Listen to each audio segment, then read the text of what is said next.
Okay so और topic is web penetration testing. क्या होती है, कैसे करते हैं, पता चलेगा, करेंगे हम। ठीक है। तो वेब पेनिट्रेशन टेस्टिंग जो होती है basically it's to find out the vulnerability which is available in a web application. Okay, तो ये जो Yes, वल्नरेबिलिटीज हैं ये बेसिकली आपके कितने टाइप्स की हैं, that is the ORS top 10 vulnerabilities. कितने टाइप की हैं? 10 टाइप की वल्नरेबिलिटीज हैं जो हमें क्या करी गई है, ऑलरेडी बताई गई है कि ये वल्नरेबिलिटी जो होती है वो मोस्टली हमें क्या मिलती है, एप्लीकेशंस के अंदर मिलती है। ठीक है। yes, So we are going to discuss about the 10 vulnerabilities। अच्छा, यहाँ पे जो वेब पेनिट्रेशन टेस्टिंग है, सबसे पहले आपको उसका इंट्रोडक्शन पूरा मिलता है, यानी ओवरव्यू पूरा मिलेगा इसके अंदर। नाउ उसके बाद जो नेक्स्ट पार्ट आएगा इसका, जिसमें हम एस्को इंजेक्शन करेंगे, उसी के साथ वो आपको डीप पार्ट में मिलेगा, और इसमें से एक दो वल्नरेबिलिटीज और होंगी जो मैं आपको साथ में ही कराऊंगा। ठीक है। हेलो। हाँ सर। ठीक। बाकी अगर आप वेब पेनिट्रेशन टेस्टिंग पूरा करना चाहते हो तो जिसने डिप्लोमा कोर्स ले रखा है उसमें वेब पीटी का पार्ट होता है, तो उसमें आपको वेब पेनिट्रेशन टेस्टिंग पूरी इन डेप्थ मिलती है विद डिटेल्स। Yes sir. ठीक है। ठीक हाँ है सर। सर। सो सबसे पहला है open web security project. ORS top 10 vulnerabilities बोली जाती है, तो पहले समझ लो ये क्या क्या होती है और इसमें क्या क्या हमें मिलता है। तो ORS web application security project बोलते हैं। इसमें ओआरएस टॉप 10 वल्नरेबिलिटीज को हम क्या करते हैं, डिस्कस करते हैं। ठीक है। यानी यस ऐसी सर। 10 वल्नरेबिलिटीज हैं जो एप्लीकेशन में, इनमें से कोई ना कोई एक वल्नरेबिलिटी तो आपको एप्लीकेशन में डेफिनेटली मिल ही जाएगी। ठीक। अगर आप बग बाउंटी करते हो, याद होगा आपको स्टार्टिंग में मैंने आपको बग बाउंटी के बारे में बताया था, राइट, जिसमें आप yes sir. Platform like fraud या फिर हैकरवंस का यूज करके क्या कर सकते हो, बग बाउंटी फाइंड आउट कर सकते हो। Yes sir. ओके, तो सबसे पहला है इसमें the type of vulnerability that is called SQL injection. Now what is SQL injection? SQL injection is basically a type of vulnerability in which we are basically performing the SQL syntax error into the URL, and after that the database as well as the syntax, जो SQL syntax है, it will revert me some type of error on the page, and for using of this vulnerability we can extract the database of that particular website। यानी उस website का database अगर मुझे access करना है तो उसके लिए मैं एसक्यूएल इंजेक्शन वल्नरेबिलिटी का यूज कर सकता हूँ। ठीक है। हाँ सर। इसके कई सारे टाइप्स होते हैं, जैसे कि अगर मैं नीचे अभी जब हम इसके बारे में डीप में पढ़ेंगे तब बताऊंगा क्या होते हैं। Broken authentication session management. Broken authentication session management that is second type of vulnerability. इसमें सेशन अगर प्रॉपर से मेंटेन नहीं है तो वहां पे आपकी कोई भी जनरल लॉगिन कर पाता है। ठीक है। तो वो कैसे होता है वो भी आपको पता चलेगा। Cross site scripting that is XSS attack. अब आपको याद होगा मैंने स्टार्टिंग में आपको फर्स्ट क्लास में हैक्टिविस्ट का एग्जांपल दिया था, राइट। वो जो हैक्टिविस्ट का एग्जांपल था वो उसमें मैंने आपको बताई थी that the vulnerability is comes from the JavaScript code, and that JavaScript code is basically a type of vulnerability which is called as a XSS, that is a cross-site scripting vulnerability। ठीक है। Yes sir. Insecure direct object reference, ये क्या है, इसे आईडोर बोलते हैं। जब भी ये कोई आप किसी एक आईडी से दूसरी आईडी में लॉगिन कर पाते हो with the using of ID parameters, तो वहां पे इनसिक्योर डायरेक्ट ऑब्जेक्ट रेफरेंस होता है। क्या होता है इस वल्नरेबिलिटी के बारे में आपको डेप्थ में पता चलेगा। सिक्योरिटी मिसकॉन्फ़िगरेशन, कई बार क्या होता है सिक्योरिटी लेवल्स हम पूरे प्रॉपर सेट नहीं करते हैं, तो वहाँ पे क्या होता है कॉन्फ़िगरेशन हमारी जो भी सिक्योरिटी मेजरमेंट्स है वो रह जाते हैं, जिसके जिससे कोई अटैकर को उसका एक्सेस ले सकता है, डेटाबेस रीच कर सकता है। ठीक है। तो हाँ that sir. Vulnerability is the security misconfiguration. Next है sensitive data exposure. Now what is that sensitive data exposure? इसके अंदर क्या होता है कि आपका, याद होगा आपको मैंने स्टार्टिंग में कुछ टाइप का इंफॉर्मेशन बताई थी कि that type of information are basically you guys to compromise over the internet, right. याद है कुछ, हाँ सर। है ना। हाँ सर। तो वो कैटेगरीज बाय डिवाइडेड थी, तो वही चीज है कि ये क्या करता है, सेंसिटिव डेटा एक्सपोजर। ठीक है। हाँ कैसे सर। काम करेगा, जब हम इसका काम करेंगे तब हम समझेंगे कि कैसे वर्क कर रहा है। ठीक है। Okay sir. ओके। नेक्स्ट होती है आपकी that is a missing function access level control. तो इसके अंदर क्या है, missing function access level control. मुझे पता है कि ये यहाँ पे डालने से इसमें एक्सेस मुझे मिल सकता है, और मैं उन्हीं वल्नरेबिलिटीज का यूज करके, उन्हीं कंट्रोल्स का यूज करके उस फाइल को गेट करता हूँ। ठीक है। तो उसे बोलते हैं missing function level access control. Cross site request forgery, इसका मतलब होता है CSRF बोलते हैं इसे, किसी एक लिंक के थ्रू बाकी की कुकीज वगैरह को हाईजैक करना, that is a part of cross site request forgery. ठीक। कैसे होती है इसके मैं आपको इंट्रोडक्शन पार्ट बताऊंगा कि आप इसको कैसे कर सकते हो, बाकी डेप्थ पार्ट वो हम देखेंगे अपना WPT के अंदर, ठीक है। Yes, sir. ठीक है सर। नेक्स्ट होती है यूजिंग नोन वर्नेबल कंपोनेंट्स। अच्छा, ये क्या है यूजिंग नोन वर्नेबल कंपोनेंट्स? इसके अंदर क्या होता है, जैसे मुझे पता है कि ये कंपोनेंट है, जैसे कि मुझे पता है RCE की वर्नेबिलिटी हमेशा विंडोज के अंदर अवेलेबल रहती है ना, या मुझे पता है कि RCE की वर्नेबिलिटी वर्डप्रेस के सर्वर पे अवेलेबल रहती है, वेबसाइट के अंदर या वेब एप्लीकेशन के अंदर अवेलेबल रहती है। सो वहां पे किस टाइप, तो उस वर्नेबिलिटी को हम क्या बोलते हैं, नोन कंपोनेंट्स, सॉरी उसे बोलेंगे using the known vulnerable components, है ना, कि हमें जो कंपोनेंट्स पता है हम उन्हीं का यूज करके क्या कर रहे हैं, उनको एक्ट कर रहे हैं। नाउ नेक्स्ट होती है अनवैलिडेटेड रीडायरेक्ट्स एंड फॉरवर्ड्स।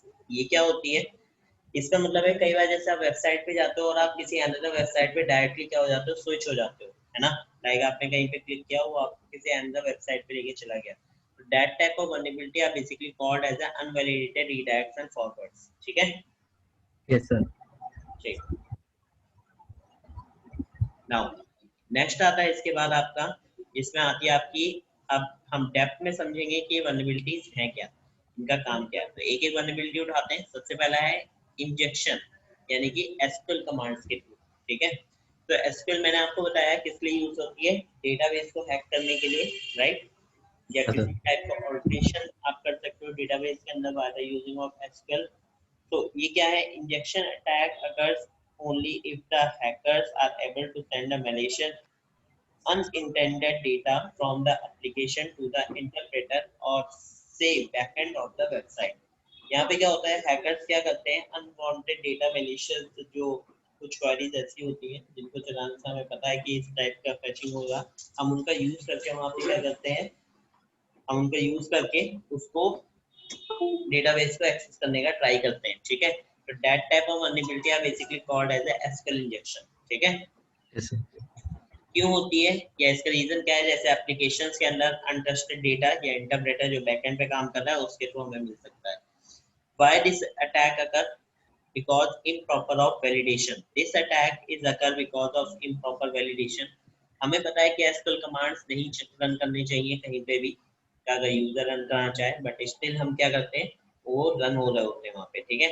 तो for example, let's take an example of a sign in and sign up field on the computer or web application. Now when the user trying to sign in and sign up, it requires the user to enter the ID and password of a certain manner, like there should be no special character involved, etc. So you will learn about the regular expression, like आपको पता होगा जैसे हम कोई भी password लगाते हैं तो उसमें हमें आज की डेट में कहता है कि स्पेशल कैरेक्टर डालो, कैप्स लेटर डालो, स्मॉल लेटर्स डालो, है ना, या फिर हाँ नंबर सर। डालो। तो ये सारी चीजें क्या है, ये हमारे, ये क्या किसका काम करती है, बेसिकली सिक्योरिटी का काम करती है, और यूजर्स इसका यूज नहीं करते हैं। कुछ वेबसाइट जो है वो ऐसा आपका रूल सेट नहीं बनाती हैं, तो वहाँ पे क्या है कि अगर आपको ऐसा रूल सेट बनाना सीखना है तो आप रेगुलर एक्सप्रेशन पढ़ सकते हो। याद होगा जब हम फॉर्म बनाना सीख रहे थे तब मैंने आपको बताया था कि you need to learn about the regular expression first, right. Yes, sir. तो रेगुलर एक्सप्रेशंस का हम यूज करके क्या कर सकते हैं, क्रिएट कर सकते हैं। Okay, similar when developer is setting up a web app or application, or he or she need to validate all the parameter, link and domains on of the website so that commands or special character don't work। तो वहां पे क्या होता है कि special characters काम नहीं करते हैं। ओके, सो Yes, इसको हम sir. डेप्थ में देखेंगे गाइस, ये आपके सीएच कोर्स के अंदर भी है एसक्यूएल कमांड्स। अच्छा, ये अलग अलग टाइप से होते हैं, जैसे कि चाहो तो आप लिख लो, मैंने इसके अंदर नहीं लिखा है। एसक्यूएल इंजेक्शन में सबसे पहला होता है that is called as a union based SQL injection, लिख लेना, ठीक है, Yes, sir. Union based SQL injection. दूसरा होता है एरर बेस्ड एसक्यूएल इंजेक्शन। तीसरा होता है आपका स्टैक बेस्ड एसक्यूएल इंजेक्शन। फिर होता है आपका ब्लाइंड बेस्ड एसक्यूएल इंजेक्शन, और the last one that is called as a time based SQL injection, ठीक है। ये 5 तरीके के एसक्यूएल इंजेक्शन होते हैं जिनका क्या किया जाता है, यूज किया जाता है। Clear? Yes, sir. Okay, so हम इनको देखेंगे कैसे कैसे करना है। Broken authentication session management. This is another या second type of vulnerability of OAuth 10 model. तो इसके अंदर क्या है, in broken authentication session management hackers make up attempt to steal account from another user. Hackers use a leak and flaw in authentication or session management function। यहाँ पे proper जो आपका mode है वो किस चीज का है, सेशन के ऊपर बताया गया है कि अगर आपका सेशन प्रॉपर तरीके से मेंटेन नहीं है तो आपका डेटा जो है वो ब्रीच हो सकता है। तो उस केस में user credentials are not protected by storing in a hash and encryption format। Sometimes क्या होता है कि सेशन अगर आपने अपनी तरफ से ढंग से मैनेज नहीं किया है और आपने डेटा स्टोर करा रखा है, ठीक है, तो वो डेटा जो है वो आपने नॉर्मल प्लेन टेक्स्ट में स्टोर कर रखा है, ना कि इंक्रिप्शन फॉर्मेट में। लाइक उसका पासवर्ड जो है आप जानते हो कि डेटाबेस में जाके प्लेन टेक्स्ट में ना सेव होकर इंक्रिप्शन में सेव होना चाहिए, है ना, बट यूजर ने क्या कर रखा है, प्लेन टेक्स्ट में सेव कर रखा है। तो इस टाइप की अगर वल्नरेबिलिटी वहां पे मिलती है तो उसे बोलते हैं आपकी किस टाइप की, ब्रोकन ऑथेंटिकेशन सेशन मैनेजमेंट, ठीक है। Yes, या sir. फिर credentials can be guessed or overwritten through a weak management function, that is hacker is able to guess the session ID or password। like sometimes क्या होता है, जैसे कि अगर मैं राउटर लेता हूँ तो राउटर के अंदर क्या है कि आप एक प्रॉपर जैसे कि एडमिन एंड पासवर्ड, उसका जो user name and user ID and जो पासवर्ड होता है वो लोग डिफॉल्ट छोड़ देते हैं, है ना। तो हम उन्हें गेस कर सकते हैं, या फिर कोई पर्सन है उसने अपना पासवर्ड रिलेटेड टू कोई अपने जो भी उसका नॉर्मल पेट्स वगैरह के ऊपर रखा है, या फिर वो किस टाइप का पासवर्ड रख सकता है अगर हम गेस कर पाते हैं, तो that is also type of broken authentication and session management part, ठीक है। नाउ नेक्स्ट इसी के अंदर ये भी रीजन हो सकता है जैसे session ID are exposed into the URL. अब आपको याद होगा यूआरएल के अंदर एक्सपोजिंग वाला पार्ट याद है, नहीं सर। Yes. भूल रखना जरूरी।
ओके सो गाइस, आपको याद होगा कि यूआरएल के अंदर सेशन आईडी जो थी हमें मिल रही थी। कौन सा मेथड बताया था जिसमें हमें सेशन आईडी जिसमें हमें यूआरएल के अंदर डेटा मिलता था, याद है? फॉर्म बनाते टाइम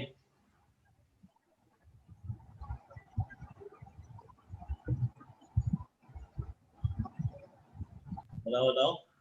नहीं सर। ये तो दिक्कत है, पढ़ते नहीं हो आप लोग। गेट पैरामीटर बताया था,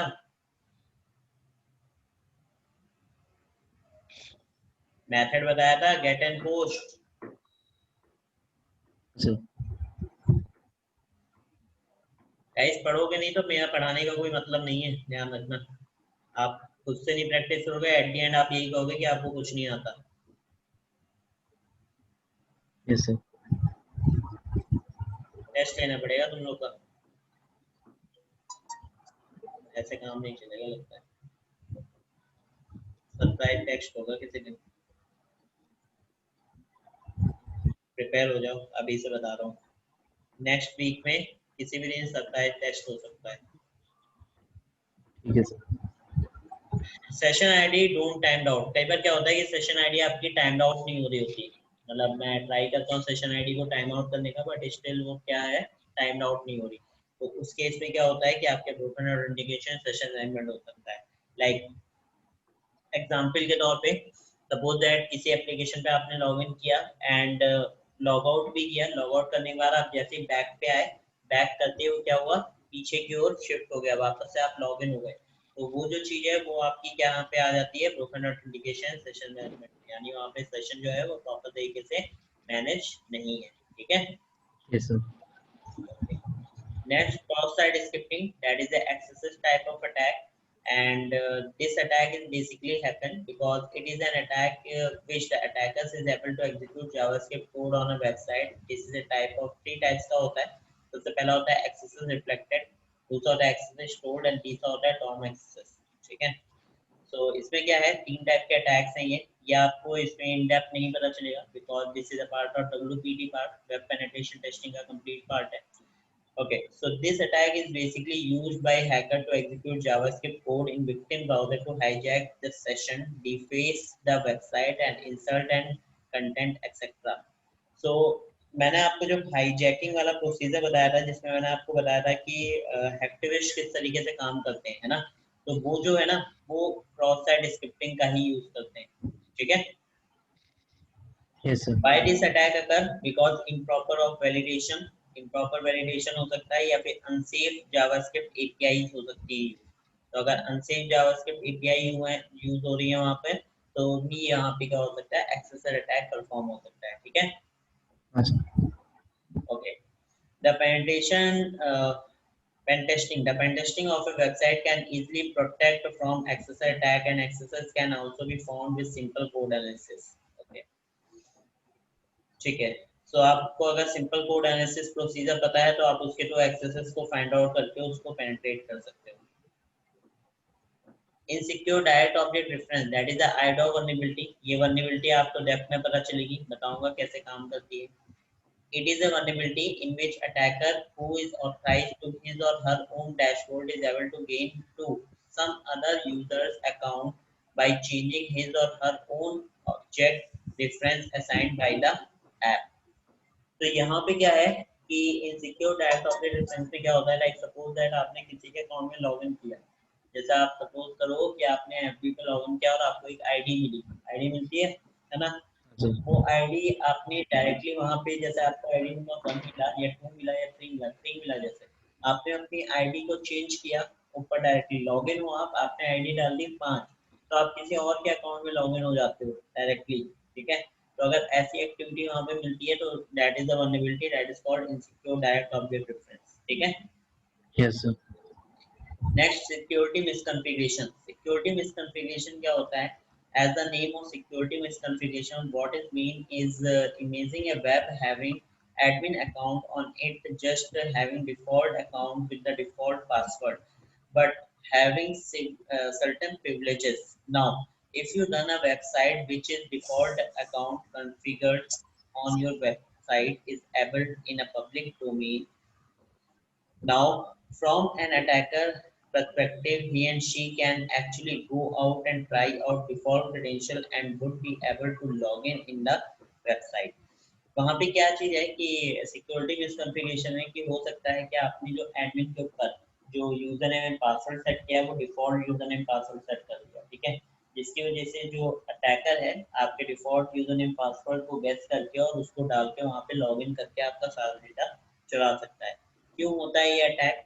because this attack is basically happened by the flaw of या leakage point of leaking of default credential, keeping of default credential. यहाँ पे क्या है कि आपने क्या किया, जो क्रेडेंशियल्स है ना वो डिफॉल्ट यूज कर लिया। जैसे कि हमें पता है राउटर अगर मुझे लॉगिन करना है तो उसका default credential login admin admin या एडमिन पासवर्ड एडमिन 1 2 3 है ना, या एडमिन और पासवर्ड में कुछ है नहीं, इस टाइप के क्या होते हैं पासवर्ड वहाँ पे सेट होते हैं, है ना। Yes sir. तो आप उनको ले सकते हो using a component of plugin which may have some default credential.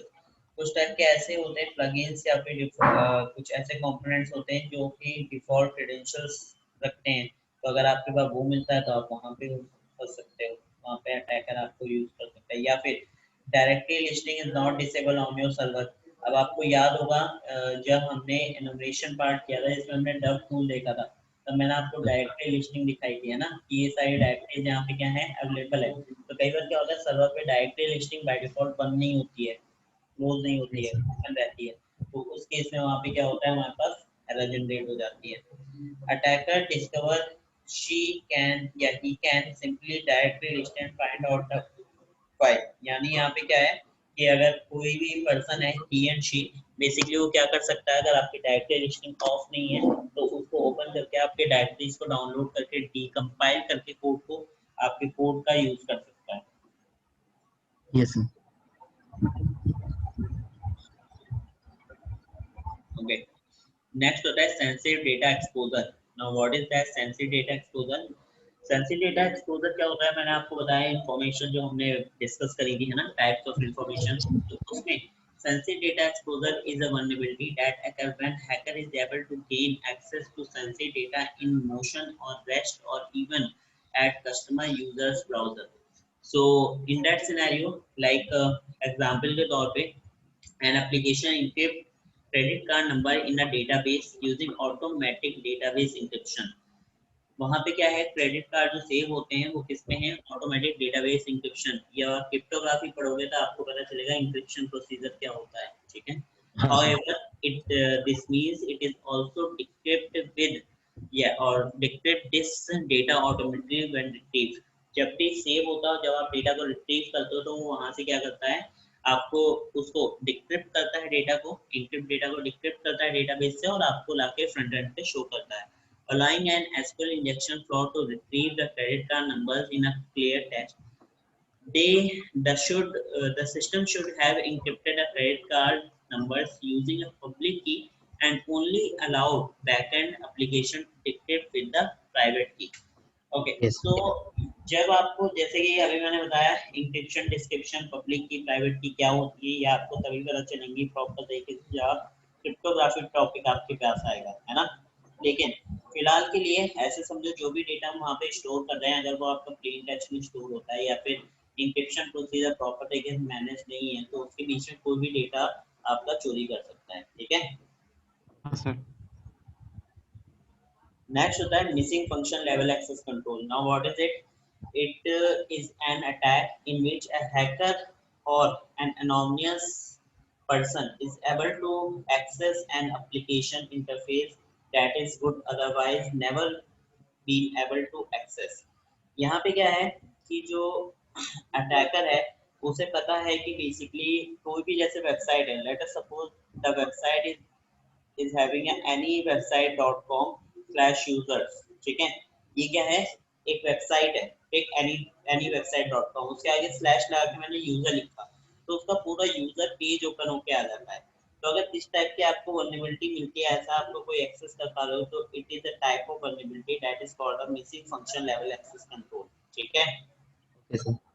तो हाँ सर। जैसे मुझे पता है वर्डप्रेस की वेबसाइट में WP एडमिन लगा दूं, है ना, WP-admin या WP एडमिन, तो उससे उसका पूरा वर्डप्रेस का लॉगिन पेज ओपन हो जाता है, एडमिन पैनल, राइट। हाँ सर. तो अगर इस टाइप की आपके पास डायरेक्टली लिस्टिंग वहाँ पर है अवेलेबल और आपको पता है ये कंट्रोल्स होते हैं जिनका यूज करके हम किसी भी वेबसाइट या किसी भी उसमें एक्सेस ले सकते हैं, तो वहाँ पे क्या होगा, missing function level access control, ठीक है।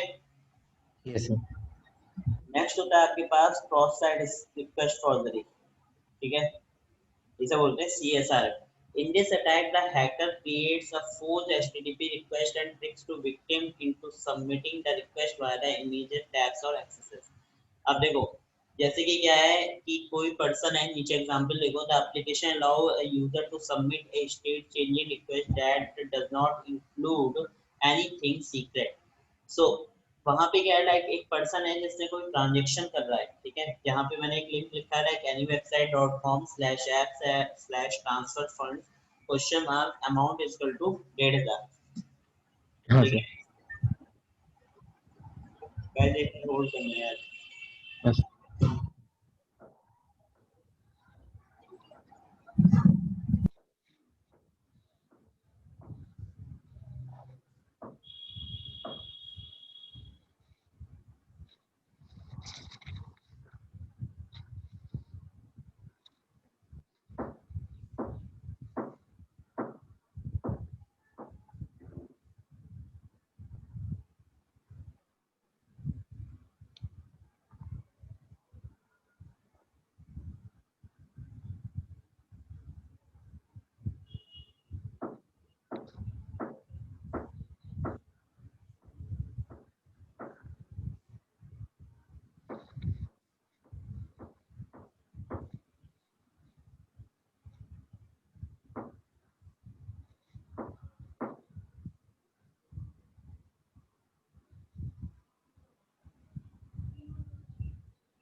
ओके सो लाइक एक पर्सन है जो क्या कर रहा है, फंड ट्रांसफर कर रहा है। उसने एक टैब में एक वेबसाइट खोल रखी होगी ट्रांसफर की, कोई बैंक की वेबसाइट, ठीक है।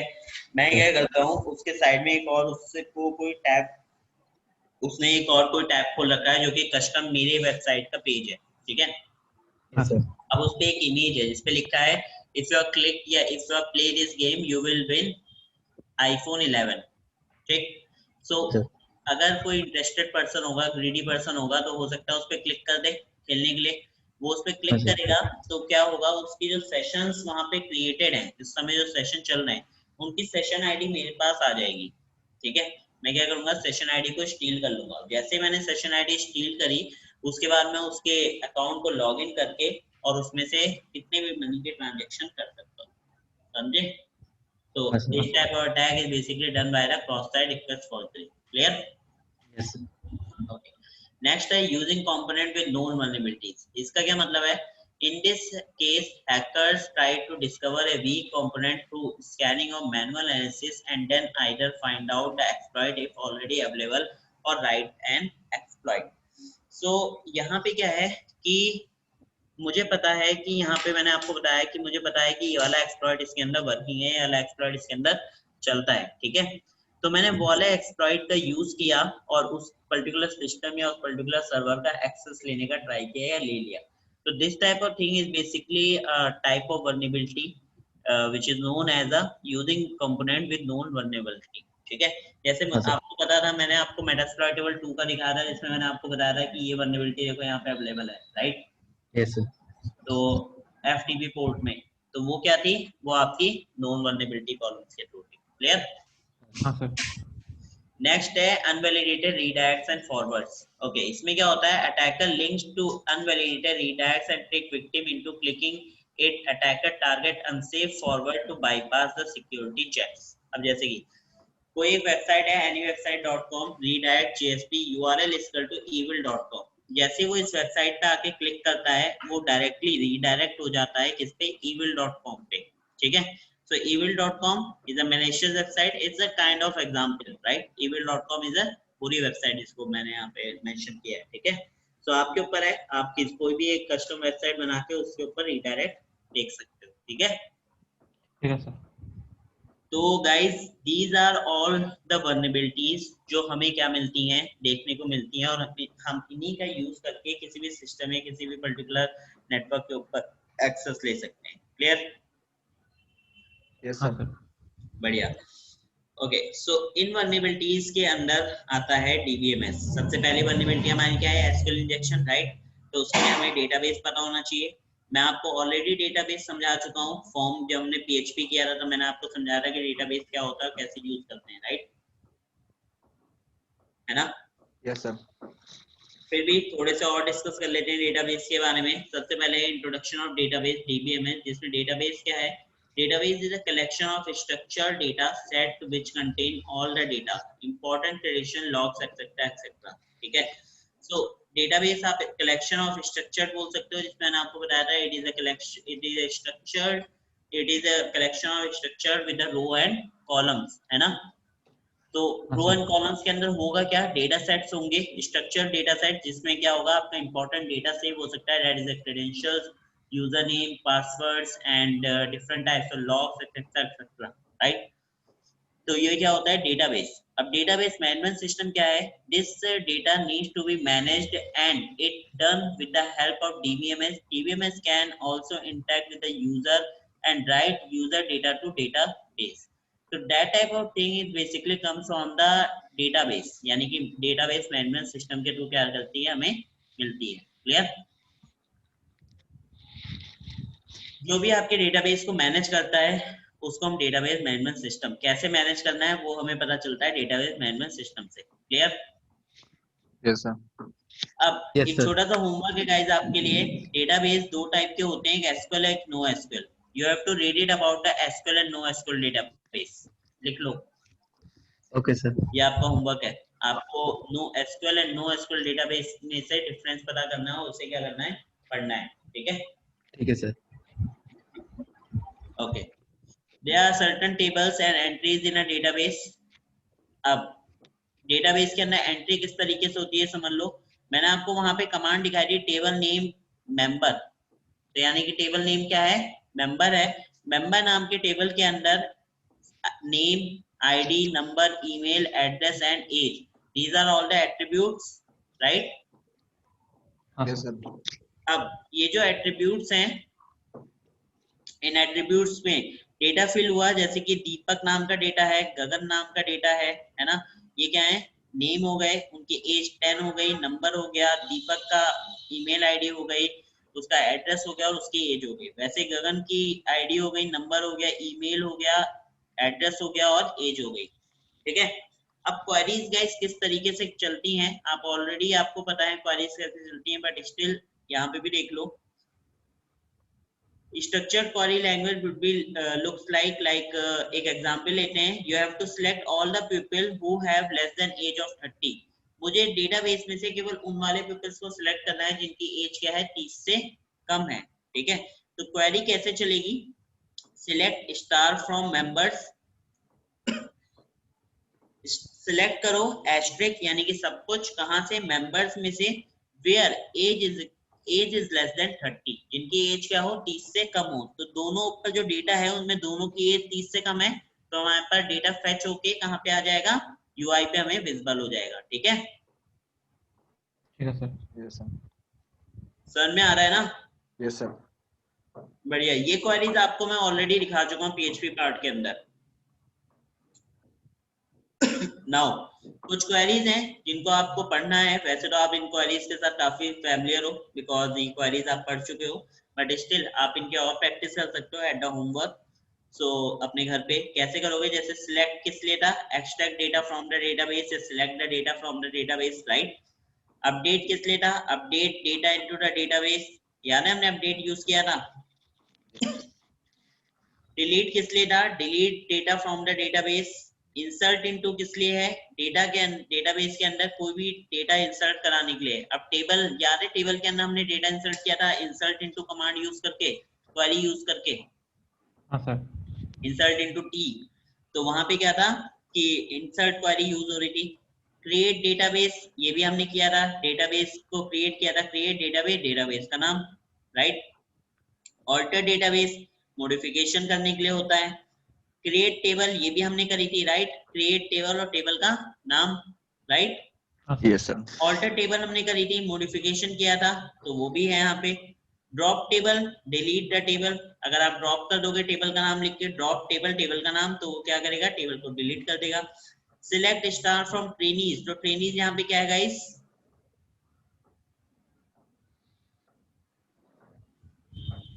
सर टेबल नेम है। Select everything from the table name that is a trainees, ठीक है। तो ट्रेनीज क्या है, table name. Where showing Yes, the sir. Location of the data of the table and the column. तो where किस लिए होता है, डायरेक्शन के लिए, आपको याद होगा हमने जब डायरेक्शन पार्ट यूज किया था तो उसके अंदर हमने यूज किया था, एक मिनट होल्ड करना।